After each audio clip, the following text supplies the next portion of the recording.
নবী বলবে, ও আল্লাহ, তুমি যদি বিচার শুরু করো, একটাও জান্নাতে যেতে পারবে না আমি জানি। আর আমি, আমারও শর্ত, আমার উম্মত ছাড়া আমি জান্নাতে যাব না। এবার তুমি কি করবা করো, এবার তুমি কি করবা করো, এবার তুমি কি করবা করো। নবীজি প্রথম হাসরের ময়দানে উঠেই প্রথম যে কথাটা বলবেন, ইয়া আখি জিবরাইল আইনা উম্মতি। ও জিবরাইল, আমার উম্মত কোথায়, আমার উম্মত কোথায়, আমার উম্মত কোথায়?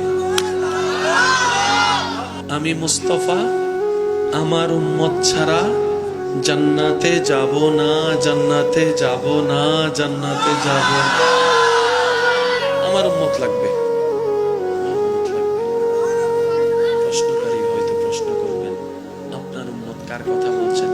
আবু বকর সিদ্দিকের কথা, ওমর ফারুকের কথা, উসমান গনির কথা, মৌলা আলীর কথা, মা ফাতিমার কথা, হাসান ও হুসাইনের কথা।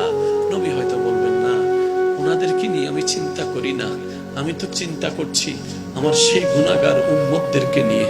আমি তো চিন্তা করছি আমার সেই গুনাহগার উম্মতদেরকে নিয়ে, যাদেরকে আমি সুপারিশ না করলে জান্নাতে যাওয়ার কোনো সুযোগ হবে না। আমি আমার উম্মতদের কথা ভাবছি। এই বলে নবী যাবেন।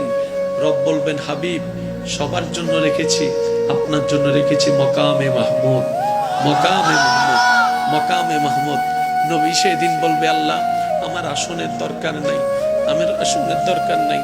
নবী সিজদায় চলে যাবেন, সিজদায় চলে যাবেন রবের দরবারে। কঠিন মুহূর্ত শুরু হয়ে যাবে, চতুর্দিকে নফসি নফসি স্লোগান শুরু হবে। নবী সিজদায় চলে যাবে। নবী সিজদায় যাওয়ার পর আল্লাহ তাআলা বলবেন, ইরফা রাসাক। ও নবী, মাথা কেন নিচু করলেন, সিজদায় কেন পড়লেন? আজকে তো আপনার কান্না করার দিন নয়, আজকে তো আপনার হাসার দিন, আনন্দের দিন, আনন্দের দিন। অন্যদের নফসি নফসি করার দিন, আপনার তো নফসি নফসি করার দিন নয়, আপনার তো কান্না করার দিন নয়। ও হাবিব, তায়েফে অনেক কেঁদেছেন, আমি আল্লাহ মানা করি নাই। মক্কায় অনেক কষ্ট করেছেন, আমি মানা করি নাই।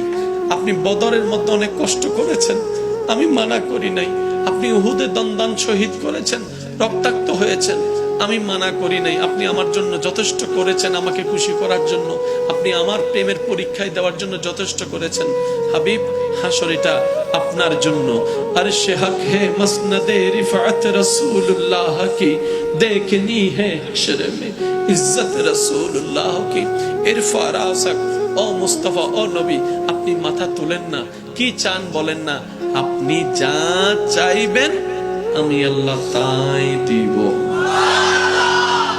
এবারে নবী বলবেন, আল্লাহ, আমার উম্মত, রব্বি হাবলি উম্মতি, রব্বি হাবলি,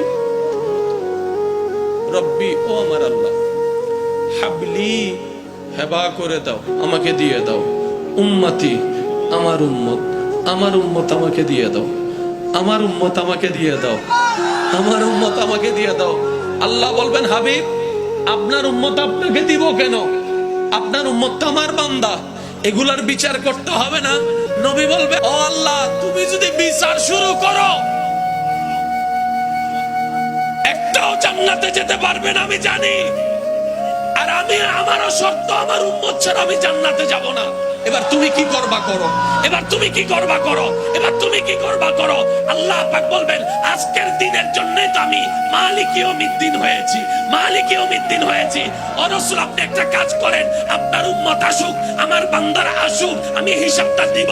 হিসাব নিয়ে আহকামুল হাকিমিন হয়ে বিচার করে করে যে যেটা পাই তাদেরকে সেটা দিয়ে দিব। তো জাহান্নামীরা জাহান্নামে যাবে, আপনি সিজদায় পড়ে আমার কাছে সুপারিশ করেন, আমি আপনার সুপারিশ কবুল করে করে জাহান্নামীদেরকে জান্নাতে করে দেব।